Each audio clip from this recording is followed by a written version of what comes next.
வணக்கம் ஃப்ரெண்ட்ஸ், ரிகடிகாசை சீரியலில் இன்னும் எபிசோடில் என்ன நடக்குதுன்னு பார்க்கலாம் வாங்க. கிருஷா அவங்க அம்மா கூட்டிகிட்டு போய் பெரியம்மா பெரியப்பாவுக்கு காட்டிட்டு வந்ததை முத்து மூலமாக தெரிஞ்சுக்கிறாங்க ரோஹிணி. முத்து சொல்லி முடிக்கிறவர்களும் பயங்கர பதட்டமும் படபடப்புமா இருந்தவங்க கிருஷோட அம்மா துபாயில் எங்கேயோ இருக்குதுன்னு சொல்ல அப்பாடா அப்படின்ற ஒரு நிம்மதியோட உள்ளர வர்றவங்க அவங்க அம்மாவை ஃபோனில் கூப்பிட்டு திட்டுன்னு திட்டிடுறாங்க. உடஞ்சி போன உறவை ஒட்ட வைக்கலான்னு தப்பி தவறி ஏதாவது நினைப்பு இருந்தா இந்த செகண்டே மறந்துடு அப்படின்னு அவங்க கத்திக்கிட்டு இருக்க, அதுக்கு இல்லடி கிறிஷோட எதிர்காலத்துக்கு அவங்க உறவும் வேணும் இல்லடின்னு அவங்க அம்மா கேட்குறாங்க. இத்தனை நாளா கிறிஷ் அவங்க தான் பார்த்துக்கிட்டாங்களா? இருக்கோமா செத்தோமான்னு கூட அவங்க பார்க்கல. அவங்கெல்லாம் தேவையில்லைன்னு தானே தூக்கி போட்டுட்டு வந்தோம். நீயே இப்போ அவங்கள கட்டிக்கிட்டு அழுவுற. இங்கே பாரு, முதல்ல அவங்க ஃபோன் நம்பரை டெலீட் பண்ணு. இனிமே இந்த மாதிரி வேலையெல்லாம் வச்சுக்காதம்மா. உன்னால நான் வீட்டில் மாட்டிக்க போறேன். முத்து வேற அவங்கள கோவிலில் பார்த்துருக்கானா அப்படின்னு ரோஹிணி கத்த. ஆமாண்டி, நானும் எதிர்பார்க்கவே இல்லை. திடீர்னு முத்து அங்கே வந்து நிற்கிறான் அப்படின்னு அவங்க அம்மா சொல்ல டென்ஷனோட உச்ச கட்டத்தில் இருக்காங்க ரோஹிணி. வந்துட்டான்னு சாதாரணமாக சொல்கிற அப்படின்னு ரோஹிணி கத்த. கிறிஷ் ஓம் பையன்னு முத்துவுக்கு தெரியாதுங்கிறாங்க அவங்க அம்மா. ஏன் நீ அதையும் போய் சொல்லிட வேண்டியது தானே? இதோ பாருமா, நான் இப்போ சொல்கிறது தான் உனக்கு கடைசி வார்னிங். இனிமே அவங்க யாராச்சும் ஃபோன் பண்ணாங்கன்னா நீ எடுக்கவே கூடாது. அப்படி அவங்க தான் வேணும்னு நீ முடிவு பண்ணினா நீ கிளம்பி ஊருக்கே போயிடு. என் பையனை பார்த்துக்க எனக்கு தெரியும். இங்கே பாருமா, ஒழுங்கா நான் சொல்றத மட்டும் கேட்டுக்கிட்டு இங்கே இருக்க முடியும்னா இரு, புரியுதா அப்படின்னு ரோஹிணி கேட்க. சரி எப்படியோ போன்ற மாதிரி அவங்க அம்மா ஒத்துக்கிட. இங்கே பாருமா, இருக்க பிரச்சனையில் நீ வேற ஏதாவது புது பிரச்சனையை உருவாக்கிட்டே இருக்காத. அப்பாவோட திவசத்துக்கு வேற வரணும்னு சொல்லியிருக்கேன்னு ரோஹிணி கொஞ்சம் குரலை குறைச்சிட்டு பேச. ஆமாண்டி, கண்டிப்பா வந்துருங்கிறாங்க அவங்க அம்மா.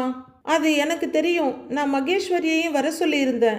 நீ எல்லாத்தையும் எடுத்து வச்சுக்கிட்டு மகேஸ்வரியையும் கூட்டிக்கிட்டு கிளம்பு அப்படின்னு ரோஹிணி சொல்லிட்டு இருக்க. ரோஹிணி அப்படின்னு கதவு திறந்துக்கிட்டு வேகமா வர்றாரு மனோஜ். ஒரு செகண்ட் திக்குன்னு இருந்தாலும் இந்த பீஸ் தானே டம்மி பீஸ், ஒரு பிரச்சனை இல்லைன்னு முடிவுக்கு வந்துடுறாங்க ரோஹிணி. சரி, நான் உங்களுக்கு அப்புறமா கால் பண்றேன்னு போனை வச்சிடுறாங்க.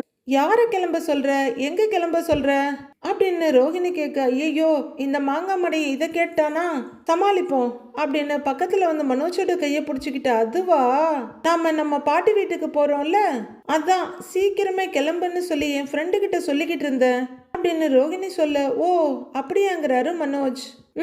அப்படிங்கிற ரோஹிணி. ஆமா, நீ என்ன உடனே வந்துட்டேன்னு கேக்குறாங்க. அது என் கார் சாவி எடுக்க மறந்துட்டேன், அதான் வந்தேங்கிறாரு மனோஜ். சரி நான் வரேன்னு சொல்ல.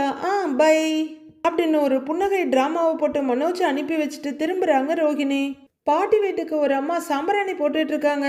அப்போ பாட்டி ரூம்குள்ள இருந்து வெளியே வர, என்னம்மா எல்லாரும் ஊர்ல இருந்து வர்றாங்கன்னு சொன்னீங்க, இன்னும் ஒருத்தரையும் காணோன்னு கேக்குறாங்க.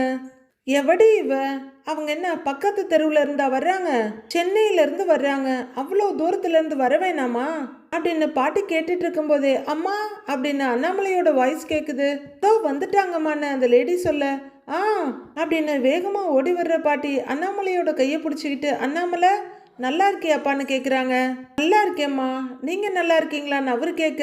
நான் நல்லா இருக்கேங்கிறாங்க பாட்டியும். அங்க பாருங்க அப்படின்னு அண்ணாமலை சொல்ல பின்னாடி பாட்டி அப்படின்னு கூப்பிட்டுக்கிட்டு மீனா நிக்கிறாங்க. வா மீனா, வாடி என் தங்கம் அப்படின்னு பாட்டி வந்து மீனாவோட கையை பிடிச்சிக்க. மீனா அவங்க கன்னத்துல ஒரு முத்தம் கொடுத்துட்டு அவங்க கையை பிடிச்சிக்கிறாங்க. நான் நல்லா இருக்கேன்னு மீனா சொல்லிட்டு இருக்கும் போது, பாட்டி இப்படிலாம் நீ கேட்கலாமா? நான் பார்த்துக்க மாட்டேன், நான் முத்து வந்து ஆஜராகிறாரு. எனக்கு தெரியும்டா, நீ நல்லா தான் பார்த்துக்குவ அப்படின்னு பாட்டி சொல்லிட்டு இருக்காங்க. கூட அந்த பையன் அப்படின்னு மீனா கையில இருந்து பையன் வாங்குறாரு முத்து. பாட்டி எப்படி இருக்கீங்க அப்படின்னு ரவி வந்து பாட்டியோட தோலை பிடிச்சிட்டு தன் பக்கம் திருப்பிக்கிறாரு. நல்லா இருக்கேன்யா, நீ எப்படி இருக்க, உன் வேலையெல்லாம் எப்படி போயிட்டு இருக்குன்னு கேக்குறாங்க பாட்டி.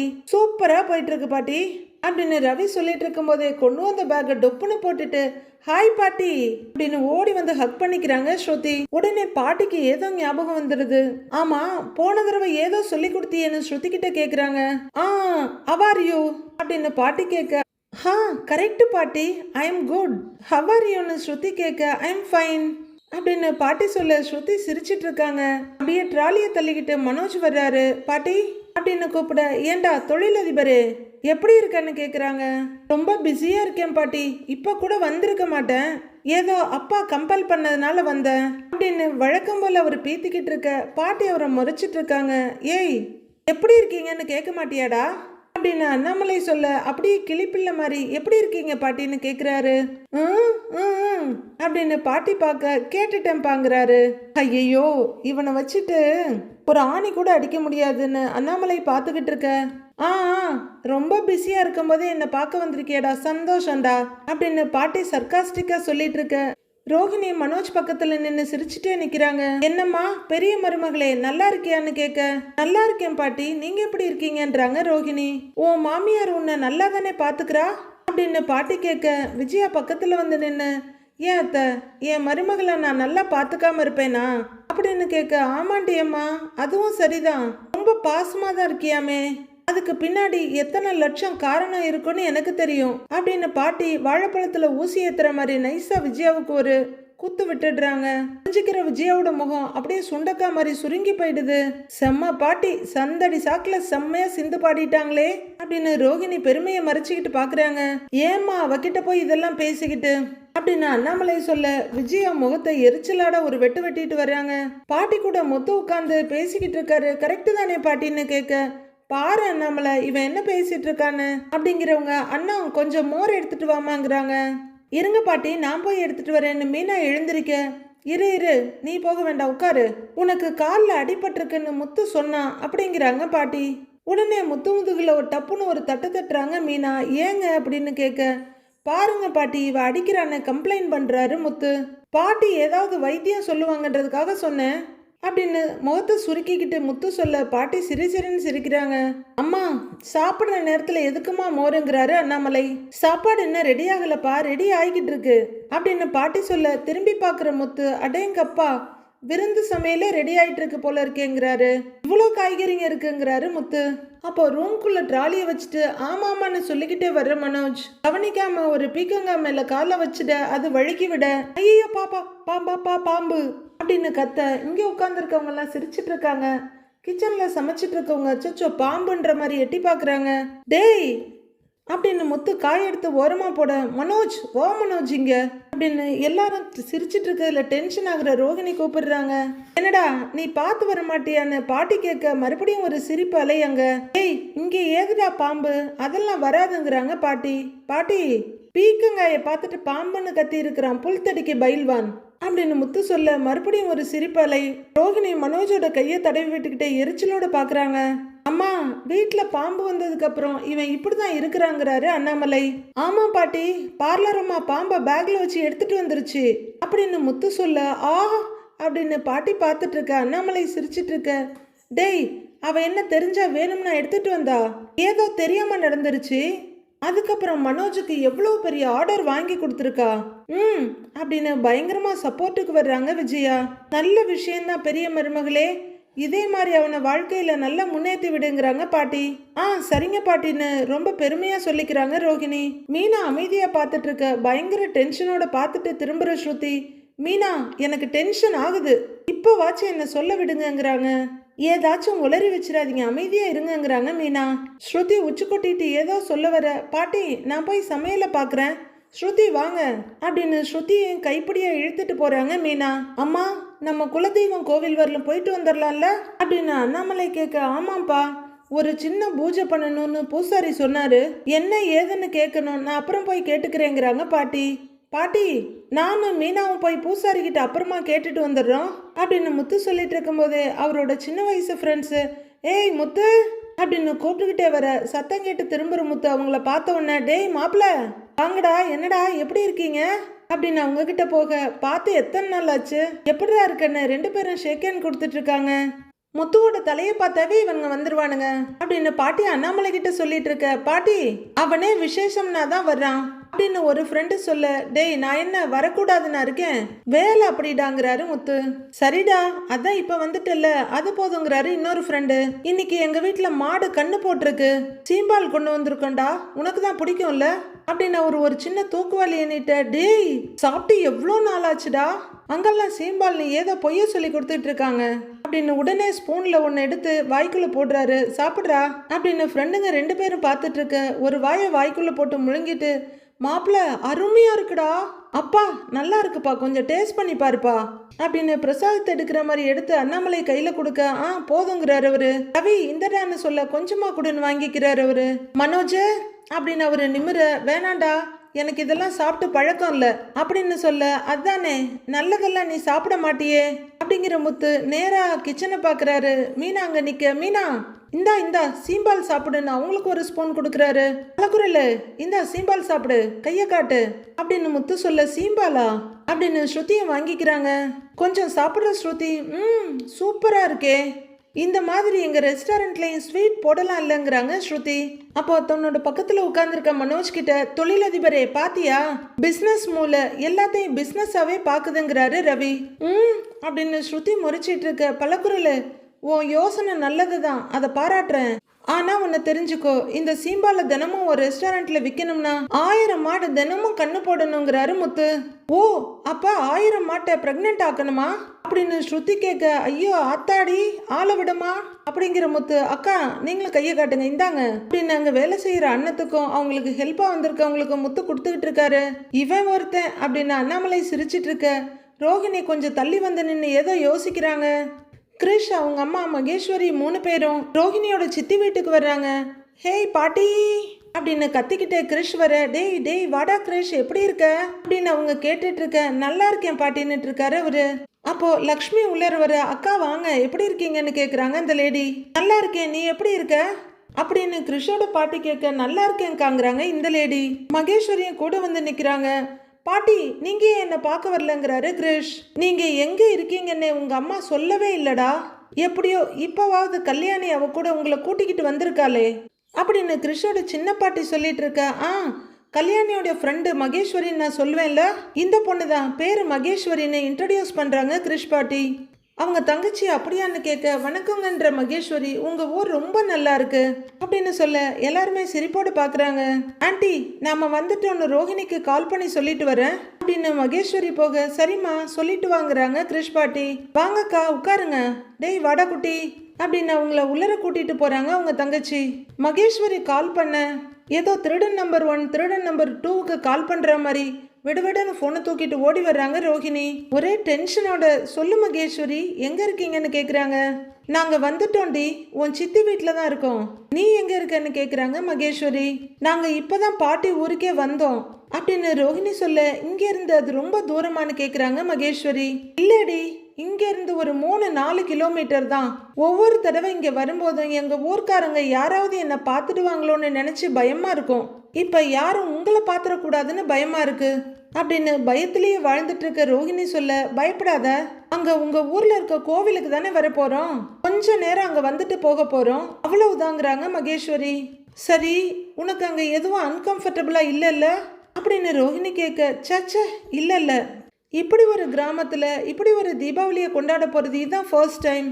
நான் ரொம்பவே எக்ஸைட்டா தான் இருக்கிறேன், உங்க ஊர் எனக்கு ரொம்ப பிடிச்சிருக்கு அப்படின்னு மகேஸ்வரி ஜாலியா சொல்ல, ரோஹிணி ஒரு பொறுமூச்சு விட்டுட்டு, எல்லாம் முடிச்சு திரும்பி போற வரைக்கும் எனக்கு பயமா தான் இருக்கும், இந்த மாதிரி செலிப்ரேஷனுக்கு வரும்போதெல்லாம் நான் இப்படித்தான் மாட்டிக்கிறேன் அப்படின்னு ரோஹிணி பதட்டத்தோட சொல்ல, புரியுது செலிப்ரேஷனால தான் உனக்கு டிப்ரெஷன் வந்து சேருது அப்படின்னு மகேஸ்வரி சொல்லிட்டு இருக்க. அவங்க முகத்துக்கு முன்னாடி ஒரு கம்பு வந்து நிக்க டக்குன்னு பயந்து போய் திரும்பி பாக்குறவங்க நடுங்கிடுறாங்க. ஏய் யாரு யாரு நீன்னு பயங்கர பயத்தோட கத்துறாங்க மகேஸ்வரி. கேக்குறேன் இல்ல சொல்லு அப்படின்னு மகேஸ்வரி கத்த. லைன்ல இருக்க ரோஹிணி அதை கேட்டுட்டு இருக்காங்க. நீ இங்க வந்திருக்க கூடாது, தப்பு, போயிடு, திரும்ப போயிடு, இங்க நிக்காத, போயிடு, இங்க நிக்காத, போயிடு அப்படின்னு ஒரு ஆளு கையில ஒரு நீண்ட தடியோட அதோட நுனியில ஏதோ ஒண்ணு சுத்தி வச்சுக்கிட்டு கையில புடிச்சிட்டு ஜடாமுடியோட வெள்ளை ட்ரெஸ்ஸோட நிக்கிறவரு பயங்கரமா ஹஹான்னு சிரிச்சிட்டு அங்கிருந்து போயிடுறாரு. மகேஸ்வரி பயத்திலையும் அதிர்ச்சியிலையும் உறைஞ்சு போய் நிக்கிறாங்க. தாளோட சிரிப்பு சத்தம் ரொம்ப நேரம் கேட்டுட்டு இருக்கு. ஏய் என்னடி மகேஷ் யாரு அப்படின்னு ரோஹிணி கேட்க, ஹலோ ரோஹிணி அப்படின்னு வீட்டுக்கு வெளியே நின்றுட்டு இருந்த மகேஸ்வரி பயத்துல நடுங்குறாங்க. என்னாச்சுன்னு ரோஹிணி கேட்க, கொஞ்சம் நிதானப்படுத்திக்கிட்டு, ஒன்றும் இல்லடி, யாரோ ஒரு ஆளு பார்க்கவே பயங்கரமா இருந்தாரு, மென்டல் ப்ராப்ளம் இருக்கும் போல, திடீர்னு முன்னாடி வந்து நின்னுட்டாரு அப்படின்னு மகேஸ்வரி பயத்தோடையே சொல்ல, இங்க பாரு நீ எங்கேயும் வெளியில போயிடாத, நான் கால் பண்ணும்போது மட்டும் வா அப்படின்னு ரோஹிணி சொல்ல பயம் தெரியாத மகேஸ்வரி ஓகேங்கிறாங்க.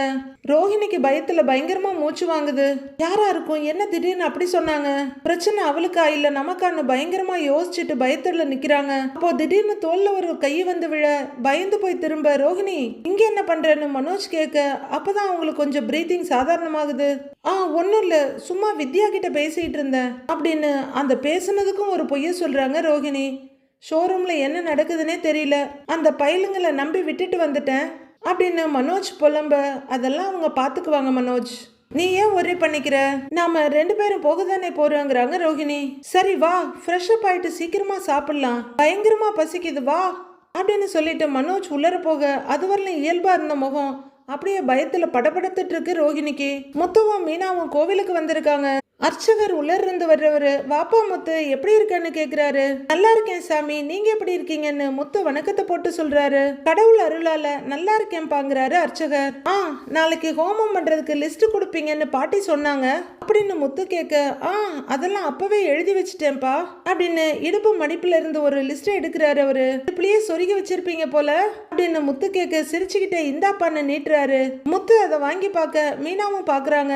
முத்து, நான் எழுதி கொடுத்ததெல்லாம் கரெக்டா வாங்கிட்டு காலம்பர முகூர்த்த நேரத்துக்கு எல்லாரும் கரெக்டா வந்துடுங்க, ஹோமத்தை ஆரம்பிச்சிடலாம், இதுல இருக்கிறதெல்லாம் சரியா வாங்கிடுங்கிறாரு அர்ச்சகர்.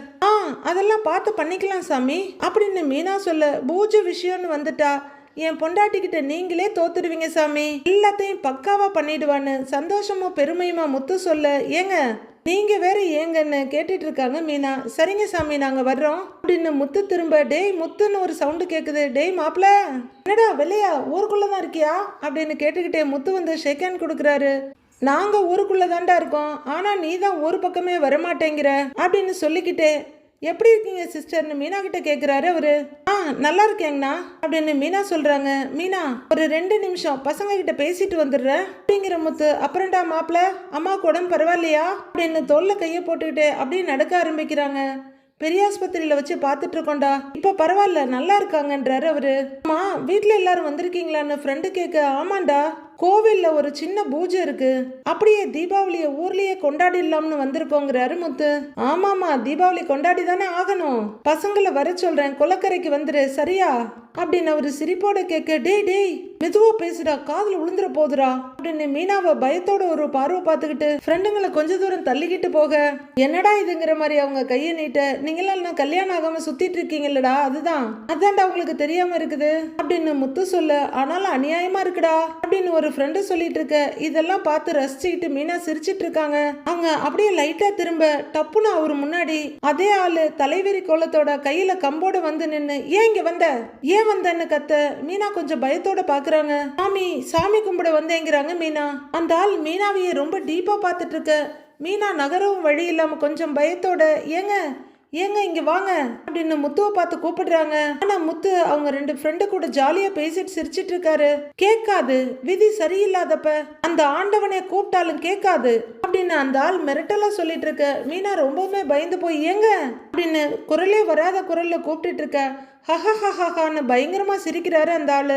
சரிடா மாப்பிள அப்புறம் பாக்கலாம்டா, நான் அப்புறமா வரேன் அப்படின்னு சொல்லிட்டு முத்து வர அந்த ஆள் அங்கேயே நின்று பயங்கரமா சிரிச்சிட்டு இருக்க. மீனா பயத்தோட பாக்க முத்து இதை பார்த்துட்டு வேகமா ஓடி வர்றாரு. அங்க அந்த ஆள் சிரிச்சுக்கிட்டே அப்படியே திரும்பி போக, மீனா என்னாச்சுன்னு வர்றாரு முத்து. ஏங்க அப்படின்னு சொல்லிட்டு முத்துவோட கையை பிடிக்க போறாங்க மீனா. ஆனா தடுமாற, மீனா பாத்துங்கிறாரு முத்து. வாழ்க்கையே தடுமாற போகுது, இதுல கால் தடுக்குனா என்ன அப்படின்னு அந்த ஆள் திரும்பி நின்று சொல்ல, ஏய் யாருப்பா நீ, ஆளை பார்க்கவே ஒரு மார்க்கமா இருக்க அப்படின்னு முத்து கேட்க, இங்க இருக்காத போயிடு நீ போயிடு அப்படிங்கிற அந்த ஆள் மறுபடியும் ஹஹஹான்னு சிரிச்சுக்கிட்டே போறாரு. யோ நீ யாரியா, நீ பாட்டுக்கு வந்து போன்னு சொல்லிக்கிட்டு இருக்கிற அப்படின்னு முத்து கேட்க, போகலன்னா எல்லாம் விட்டு போயிடும், போயிடுங்க இங்க இருந்து போயிடுங்க ஹஹஹா அப்படின்னு சிரிச்சுக்கிட்டே அங்கிருந்து போயிடுறாரு. அவர் அங்கிருந்து போன பின்னாடி கூட அவரோட சிரிப்பு சத்தம் அங்கேயே இருக்கு. மீனா பயத்துல உறைஞ்சு போய் நிக்கிறாங்க. முத்து திரும்பி வர்றவரு, நீ என்ன இவ்வளவு பயந்துருக்கன்னு கேக்குறாரு. இல்லங்க அந்த ஆளு அப்படின்னு மீனா கைய தூக்க கைய பிடிச்சுக்கிட்டு, அந்த ஆளு ஏதோ மனநலம் சரியில்லாதவர் போல இருக்கு, அதான் ஏதோ உளறிட்டு போறான், பாவம் வா நம்ம போலாம் வா அப்படின்னு மீனாவோட கைய பிடிச்சிட்டு முத்து அங்க இருந்து போறாரு. வீட்டுக்கு வந்தோம் மீனா அந்த பயத்துல இருந்து வெளியே வரவே இல்லை. கொல்லப்பக்கத்துல ஒரு கல்லுல அப்படியே அமைதியா உட்கார்ந்துருக்க முத்து அவங்க முன்னாடி வந்து கையை அசைக்கிறாரு. மீனா முத்துவை பார்க்க அதையே நினைச்சு யோசிச்சுட்டு இருக்காத விடு அப்படிங்கிற முத்து பாட்டி கிட்ட போறாரு. பாட்டி அப்படின்னு அவரு கூப்பிட்டுட்டு இருக்க. வாடா கோவில்ல போய் எல்லாம் பேசிட்டியான்னு கேக்குறாங்க பாட்டி. பேசியாச்சு பாட்டி. பூசாரி என்னென்ன வாங்கணும்னு ஒரு லிஸ்டே கொடுத்துருக்காரு, அதை நான் சாயந்தரமா போய் வாங்கிட்டு வந்துடுறேன் அப்படின்னு முத்து சொல்லிட்டு இருக்க. எதையும் மறந்துடாத, எல்லாத்தையும் வாங்கிட்டு வந்துரு, உனக்கு ஞாபக மருதி வேற வந்துடும் அப்படின்னு பாட்டி சொல்ல. பாட்டி எனக்கு எங்க பாட்டி ஞாபக மருதி எப்ப இருந்ததுன்னு முத்து கேட்க. சின்ன வயசுல காய்கறி வாங்க அனுப்புனா ஏதாவது உன்னை மறந்துட்டு வந்து நிப்பங்கிறாங்க பாட்டி. அது சின்ன வயசுல அப்படின்னு முத்து சொல்ல. இப்ப மட்டும் வளர்ந்துட்டியான்னு கேக்குறாங்க பாட்டி. ஆமா பாட்டி, இந்தா உன்னை விட எவ்வளவு உயரம் வளர்ந்துருக்கேன் பாரு அப்படின்னு தோல்ல கைய போடுறவரு வேணா தூக்கவான்னு பாட்டியை தூக்க போறாரு. ஐயோ டேய் வேணாண்டா வேணாண்டா அப்படின்னு பாட்டி மெதுவா அங்க இருந்து திரும்பிடுறாங்க. பார்த்து பாட்டி பார்த்து போங்க அப்படின்னு முத்து சொல்லிட்டு இருக்கும் போதே முத்துன்னு அவங்க அப்பா கூப்பிடுற குரல் கேட்க திரும்புறாரு. அண்ணாமலை வந்துகிட்டு இருக்க. அவர் பக்கத்துல முத்து போறாரு. இந்தா பூசாரி சொன்ன ஜாமான்லாம் வாங்குறதுக்கு இந்த பணத்தை வச்சுக்கோன்னு கொடுக்குறாரு. அப்பா என்னப்பா நீ, அதெல்லாம் நான் பாத்துக்கிறேன் வைப்பா அப்படின்னு அவரு கையாலேயே அவர் பாக்கெட்ல வைக்கிறாரு முத்து. அட அப்படின்னு அண்ணாமலை சொல்லிட்டு இருக்க. வைப்பா அப்படின்னு அவரு வச்சு விட அண்ணாமலை மீனாவை பார்த்துட்டு என்னடா மீனா ஒரு மாதிரியா இருக்கான்னு கேக்குறாரு. அது அவ ஒரு பயத்துல இருக்காப்பாங்கிறாரு முத்து. பயமா அப்படின்னு அண்ணாமலை கேட்க. அப்பா நாங்க கோயிலுக்கு போயிருந்தோம்ல, அங்க போயிருந்தப்போ மனநலம் சரியில்லாத ஒரு ஆளு இவ முன்னாடி வந்து ஏதேதோ சத்தம் போட்டிருக்காம்பா, அதுல இவ பயந்துட்டாப்பான்னு முத்து சொல்ல. அப்படியா, நீ ஏமா பயப்படுற அப்படின்னு அண்ணாமலை கேட்டாலும் மீனா பயத்தோடயே தான் உட்கார்ந்துருக்காங்க. பாட்டி உள்ளர வர ஸ்ருதி எதிரில் வந்து பாட்டின்னு கூப்பிட சொல்லுமாங்கிறாங்க. நான் ஒரு வீடியோ எடுக்கணும் பாட்டி, அதுக்கு நீங்க தான் ஹெல்ப் பண்ணணும் அப்படின்னு ஸ்ருதி சொல்ல. என்னம்மா பண்ணணும்னு கேக்குறாங்க பாட்டி. இங்க வாங்க அங்க பாருங்க அப்படின்னு ஸ்ருதி காட்ட பாட்டி அங்க பாக்குறாங்க. அங்க விஜயா போனை காதுல வச்சுக்கிட்டு ஆமா பார்வதி கரெக்ட் அப்படின்னு ரொம்ப ஜாலியா பேசிட்டு நடந்துட்டு இருக்காங்க. உன் மாமியார்காரி அவளுக்கு என்னங்கிறாங்க பாட்டி. ஆன்ட்டி ஒரு வேலையும் செய்யாம ஸ்நாக்ஸ் சாப்பிட்டுட்டு போன் பேசிட்டு இருக்காங்க பாட்டி அப்படின்னு ஸ்ருதி சொல்ல. அவளுக்கு எப்பவுமே அதுதானே வேலை. உங்க வீட்டுல வேலை செய்யறதுக்கு மீனா இருக்கிறா, இங்கேயும் ஆளுங்க இருக்காங்க, அப்புறம் எப்படி வேலை செய்வா?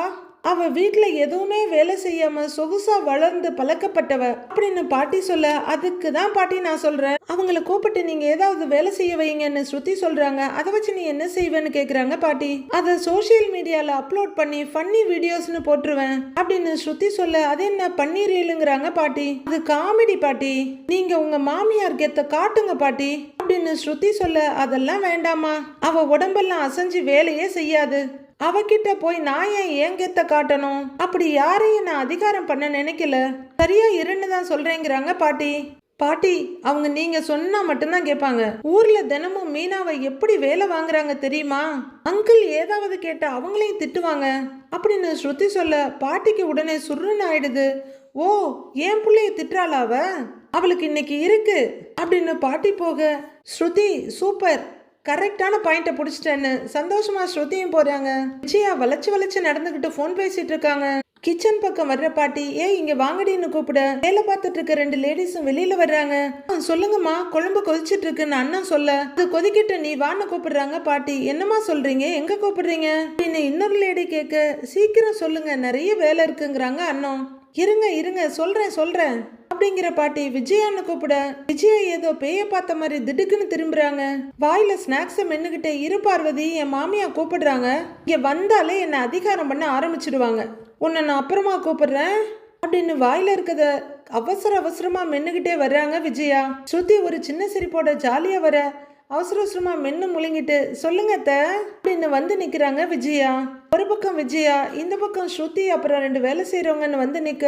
சொல்லுங்க அத்தைன்னு விஜயா கேட்டுட்டு இருக்க. என் மருமக விஜயா சலங்க கட்டி ரொம்ப நல்லா ஆடுவா அப்படின்னு பாட்டி சொல்லிட்டு இருக்கும் போதே கொல்ல பக்கத்துல இருந்த அண்ணாமலை, முத்து, மீனா 3 பேரும் உள்ளர வர்றாங்க. இதை கேட்டுக்கிட்டே வர்ற முத்து, அடுத்தவங்க தலைமையில தானே பாட்டி? ஆமா ரொம்ப நல்லா ஆடுவாங்கங்கிறாரு முத்தும். அது இல்லடா பரதநாட்டியம் நல்லா ஆடுவா அப்படின்னு பாட்டி சொல்லிட்டு இருக்க. விஜயா பெருமையா தலைய தூக்கிட்டு நிக்கிறாங்க. அப்படின்னு விஜயா தலையாட்ட. அப்படியா, நான் பார்த்ததே இல்லையேங்கிறாங்க அண்ணா. இந்த ஊர்ல இருந்தா தானே நீங்க பார்த்திருப்பீங்க, அவதான் கல்யாணம் பண்ணின கையோட என் பிள்ளைய கூட்டிக்கிட்டு போயிட்டாளே அப்படின்னு பாட்டி சொல்ல. அத்தை நான் என்ன கூடையில வச்சு அவரை தூக்கிக்கிட்டு போயிட்டேன், அவருக்கு அங்க டியூட்டி மாத்தினாங்க அதனாலதான் போனோங்கிறாங்க விஜயா. இங்க இருந்தா அவர் எப்படி ட்ரெயின் ஓட்ட முடியும் அப்படின்னு விஜயா கேட்டுட்டு இருக்க மனோஜ், ரவி, ரோஹிணின்னு எல்லாரும் அங்க வந்து நிக்கிறாங்க. பரவாயில்லையே, என் மருமகளுக்கு கோபம் கூட வருதே அப்படின்னு பாட்டி சொல்ல, இப்பதான் ஏதோ கல்யாணமாகி வந்த பொண்ணு மாதிரி விஜயா டப்புன்னு முகத்தை திருப்பிக்கிறாங்க. முத்து இதெல்லாம் ரசனையோட பாத்துட்டு இருக்க பாட்டி ஏதோ பிளான் பண்ணியிருக்காங்கன்னு அவருக்கு தெரிஞ்சுது. என் மருமக நல்லா டான்ஸ் ஆடுவா அப்படின்னு பாட்டி சொல்ல, அண்ணன் ஓஹோங்கிறாங்க. என்னடி ஓஹோன்னு சந்தேகமா கேக்குற அப்படின்னு பாட்டி கொஞ்சம் கோவமா கேட்க, அப்படிலாம் எதுவும் கேட்கலையேங்கிறாங்க வேலைக்காரவங்க. ஆஹா, நீ அப்படிதான் கேட்ட, உன் சந்தேகத்தை நான் இப்பவே தீக்குறேன் அப்படிங்கிற பாட்டி சந்தேகமா புரியாம பாத்துட்டு இருக்க விஜயாவை. ஏய் விஜயா, நீ நல்லா ஆடுவன்னு சொன்ன இவங்க நம்ப மாட்டேங்கிறாங்க, நீ கொஞ்சம் ஆடி காட்டுங்கிறாங்க பாட்டி. உடனே விஜயா திகைச்சு போய், அத்தை நான் எதுக்கு அவங்களுக்காக ஆடணும்னு கேக்குறாங்க. இல்லன்னா நான் சொன்னது பொய்ன்னு ஆயிடாதா, நீ ஆடுங்கிறாங்க பாட்டி. இப்படிலாம் திடீர்னு என்னால ஆடி காட்ட முடியாது அப்படின்னு விஜயா அங்கிருந்து போக, அதெல்லாம் ஆடலாம், நீ வந்து ஆடு அப்படின்னு பாட்டி சொல்லிட்டு இருக்க. போயிட்டு இருக்க விஜயாவோட கைய பிடிச்சிடுறாரு அண்ணாமலை. அத்தை, பரதம்லாம் அதுக்கான இடத்துல தான் ஆடணும், சும்மா இங்கெல்லாம் எப்படி அப்படின்னு விஜயா கேட்க, அதுக்காக உனக்கு ஸ்டேஜா போட்டு கொடுக்க முடியும் அப்படின்னு அண்ணாமலை கேட்க, எல்லாரும் ஒரு ரசனையை இன்ட்ரெஸ்டுமா பார்த்துட்டு இருக்க. மீனா மட்டும் அந்த பயத்தோட மந்திரிச்சு விட்ட மாதிரி அப்படியே நின்றுட்டு இருக்காங்க. என்னங்க நீங்களும் அவங்க கூட சேர்ந்து பேசுறீங்க, நீங்க சொல்லுங்க வேண்டான்னு அப்படின்னு அண்ணாமலையை சப்போர்ட்டு கூப்பிடுறாங்க விஜயா. என்ன நீ என் பிள்ளையவே அதட்டுற, எல்லாம் ஆடலாம், வந்து ஆடு அப்படிங்கிற பாட்டி குரல் மிரட்டலா மாறிடுது. அத்தை சும்மா எல்லாம் ஆட முடியாது, அதுக்கு தகுந்த பாட்டு இருக்கணும்ல, அந்த பாட்டு இருந்தா தானே என்னால ஆட முடியுங்கிறாங்க விஜயா. அப்படியா சுத்தி, உன் அத்தை பாட்டு இல்லாம டான்ஸ் ஆட மாட்டாளாம், கொஞ்சம் ஒரு நல்ல பாட்டா போட ஆடட்டும் அப்படின்னு பாட்டி சொல்ல. இருங்க பாட்டி, ஒரு சூப்பர் பாட்டா போட்டுடலாம் அப்படின்னு ஸ்ருதி போனை எடுக்க, இவ ஒருத்தி இந்த மாதிரி வேலையெல்லாம் உடனே செஞ்சிருவா, பாட்டு இல்லைன்னு சொல்லி தொலைக்க வேண்டியது தானே அப்படின்னு விஜயா கருவிக்கிட்டு நிக்கிறாங்க. ஸ்ருதி மொபைல் எடுத்து பாட்டை போட்டுக்கிட்டே, பாட்டி கரெக்டா தான் சொல்றாங்க, எங்க ஆன்டி மாதிரி யாராலையும் ஆட முடியாது, சூப்பரா ஆடுவாங்க, பரதநாட்டியம், கதகளி, ஏன் வெஸ்டர்ன் டான்ஸ் கூட ஆடுவாங்க அப்படின்னு ஸ்ருதி மேல மேல தூபம் போட்டுக்கிட்டே போறாங்க.